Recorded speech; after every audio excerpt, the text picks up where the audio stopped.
Hello everyone. इस video पर बात करने वाला हूँ मिशन उत्कर्ष 2025-26 अर्धवार्षिक परीक्षा कक्षा 12वीं जीव विज्ञान ओरिजिनल पेपर का सॉल्यूशन इस वीडियो पर बताने वाला हूँ। तो स्टूडेंट वीडियो को लाइक शेयर और यूट्यूब चैनल को सब्सक्राइब कर ले। इसका पीडीएफ व्हाट्सएप ग्रुप पर मिलेगा। व्हाट्सएप चैनल का लिंक कम्युनिटी पोस्ट पर दिया गया, तो वहाँ पर जाकर पीडीएफ को डाउनलोड करें। स्टार्ट करते हैं वीडियो को। खंड अ और ब पर बहुविकल्पी प्रश्न और वन वर्ड आंसर में क्वेश्चन देना है। आपको क्वेश्चन का आंसर करना है। तो प्रश्न क्रमांक 1 खंड अ सही विकल्प चुनकर लिखिए। जिसका पहला प्रश्न है, यहाँ पर पराग नली में नर युग्मक की संख्या होती है 1, 3, 2 या 4। तो इसका राइट आंसर होगा 2। एक परिपक्व परागकण यानी कि पोलन ग्रेन की जनन कोशिका विभाजित होकर 2 नर युग्मक बनाती है, जो पराग नली के माध्यम से बीजांड तक पहुंचती है। तो ये करेक्ट एक्सप्लेनेशन है आपका फर्स्ट क्वेश्चन का। उसके बाद है आपका क्वेश्चन नंबर 2, ग्राफियन पुटक कहाँ पाया जाता है? मानव वृषण में, मानव अंडाशय में, मानव यकृत में, मेढक के अंडाशय में। तो इसका आंसर हो जाएगा आपका मानव अंडाशय में। ऑप्शन ब इसका राइट आंसर है। ग्राफियन पुटक स्तनधारियों के मादा अंडाशय में पाए जाने वाला एक परिपक्व पुटक है, जिससे अंडोत्सर्ग ओव्यूलेशन के दौरान अंडाणु मुक्त होता है। उसके बाद है आपका एड्स का परीक्षण है विडाल, बायोप्सी, क्राइजिन टेस्ट, एलिसा टेस्ट। तो इसको बताया गया था एलिसा टेस्ट से एड्स का परीक्षण किया जाता है। फिर आपका अगला प्रश्न है, द्विसंकर लक्षण में लक्षण प्रारूप का अनुपात कितना होता है? 9:3:3:3:1, 3:1, 1:2, 1:1, 1:1:1:1। तो इसका राइट आंसर क्या होता है? इसका राइट आंसर होगा ऑप्शन नंबर ए होगा। मेंडल के द्विसंकर क्रॉस की F2 पीढ़ी में फिनोटाइप का अनुपात याद रखेंगे बोर्ड एग्जाम के लिए भी 9:3:3:1 होता है। 9 पीला गोल बीज बनता है, 3 गोल हरा बीज बनता है, 3 झुर्रीदार पीला बीज और 1 झुर्रीदार हरा बीज प्राप्त होता है। फिर है आपका डीएनए से आरएनए के संश्लेषण की प्रक्रिया कहलाती है अनुवादक, व्युत्क्रम, अनुलेखन, अनुलेखन, प्रतिलिपिकरण। तो इसका राइट आंसर हो जाएगा आपका ट्रांसक्रिप्शन, अनुलेखन कहलाती है। तो जीव विज्ञान के सेंट्रल डोग्मा के अनुसार क्या होता है? डीएनए से आरएनए बनने की प्रक्रिया को अनुलेखन कहते हैं। फिर आपका अगला प्रश्न है, प्रथम प्रतिजैविक है टेरामाइसिन, नियोमाइसिन, पेनिसिलिन, स्ट्रेप्टोमाइसिन। तो इसका राइट आंसर है आपका पेनिसिलिन। दुनिया की पहली एंटीबायोटिक पेनिसिलिन थी, जिसकी खोजकर्ता भी याद रखना है अलेक्जेंडर फ्लेमिंग ने पेनिसिलियम नोटेटम नामक कवक से की थी। फिर आपका अगला प्रश्न है 7वां नंबर का, ईस्ट का प्रयोग किसके उत्पादन के लिए किया जाता है? एथिल एल्कोहल, मक्खन, शर्करा, दही। ईस्ट का जो प्रयोग किया जाता है एथिल एल्कोहल का निर्माण में होता है। इसको क्लास 10th में भी पढ़ाया गया है। ईस्ट सैक्रोमाइसिस सेरिबेरिसी का उपयोग किण्वन प्रक्रिया द्वारा शर्करा को एथिल एल्कोहल, इथेनॉल और कार्बन डाइऑक्साइड में बदलने के लिए किया जाता है। फिर आपका क्वेश्चन नंबर 8 है, प्रो इंसुलिन से इंसुलिन निर्माण के दौरान कौन सी पेप्टाइड श्रृंखला मुक्त होती है? तो इसका आंसर है सी श्रृंखला। प्रो इंसुलिन में ए, बी और सी 3 श्रृंखलाएं होती है। परिपक्व इंसुलिन बनने के दौरान सी पेप्टाइड श्रृंखला से अलग हो जाती है। फिर क्वेश्चन नंबर 9 है, सुनहरे चावल में कौन सा विटामिन प्रचुर मात्रा में पाया जाता है? Vitamin A, vitamin B, vitamin C या फिर विटामिन डी। तो सुनहरे चावल में पाया जाता है विटामिन ए। गोल्डन राइस एक पार्जिनी फसल है, जिसे बीटा कैरोटीन बनाने के लिए संशोधित किया गया, जो शरीर में जाकर विटामिन ए में बदल जाता है।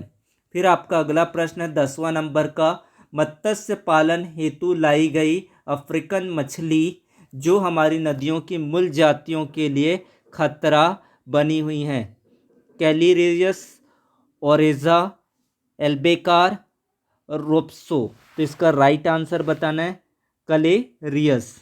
इसका राइट आंसर है कलेरियस। गैरीपिनियस एक अफ्रीकन कैटफिश है जिसे भारत में अवैध रूप से लाया गया था और अब देसी मछलियों के लिए खतरा बन गया है। फिर आपका अगला प्रश्न है GIFT का पूरा नाम बताना था, gamete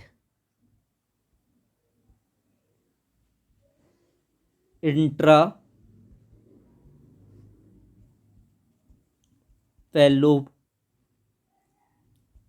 fallopian transfer. Gamete intra fallopian transfer GIFT का फुल फॉर्म है। फिर आपका अगला प्रश्न है उन आनुवांशिक विकास का नाम लिखिए जिसमें RBC का आकार हस्याकार हो जाता है। इसमें आ जाएगा sickle cell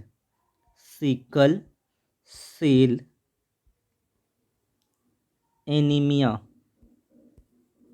sickle cell anaemia एक बिंदु उत्परिवर्तन रोग है। इसमें हीमोग्लोबिन की संरचना बदलने के कारण लाल रक्त कणिकाएं गोल के बजाय हंसियाकार का हो जाता है। उसके बाद आपका 3rd नंबर का प्रश्न है वह एंजाइम जो DNA अणु के द्विगुणन से असतत रूप से संश्लेषित DNA खंड को आपस में जोड़ते हैं, DNA लाइगेज। इसका आंसर हो जाएगा DNA लाइगेज। DNA खंडों को जोड़ने के लिए यूज़ किया जाता है, आणविक गोंद के नाम से भी जाना जाता है DNA लाइगेज को। फिर है आपका स्टैटिन का उपयोग लिखिए। स्टैटिन का क्या उपयोग है? तो रक्त में कोलेस्ट्रॉल को कम करने के लिए, रक्त में कोलेस्ट्रॉल को कम करना।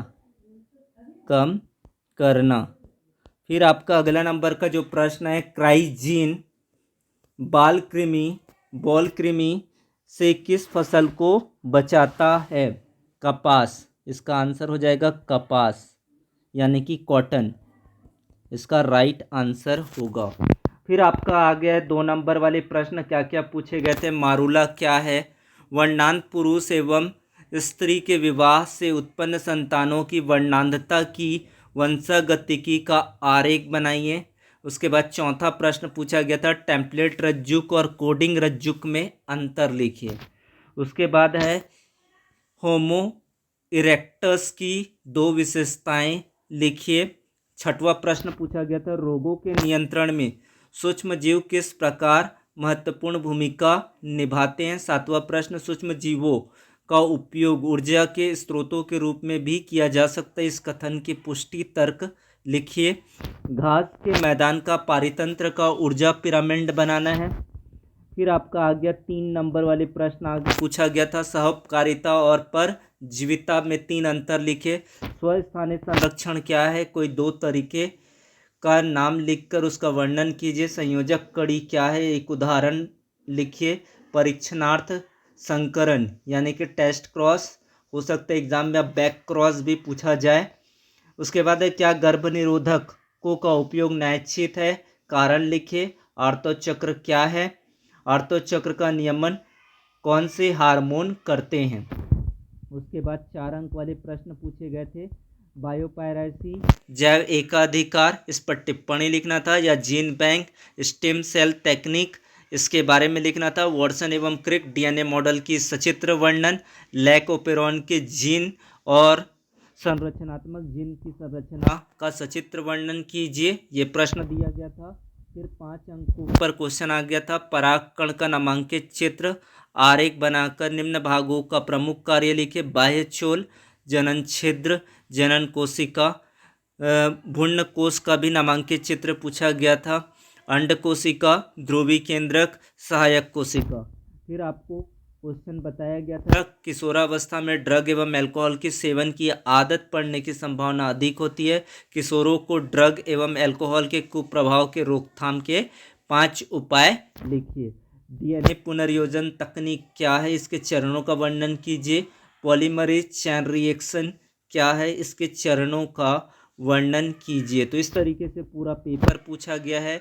आपको बोर्ड एग्ज़ाम की तैयारी अच्छे से करना है। इसी तरीके से इस पैटर्न के अनुसार बोर्ड एग्ज़ाम में क्वेश्चन पूछे जाएंगे। तो वीडियो को लाइक करें, शेयर करें, सब्सक्राइब करें चैनल को। धन्यवाद।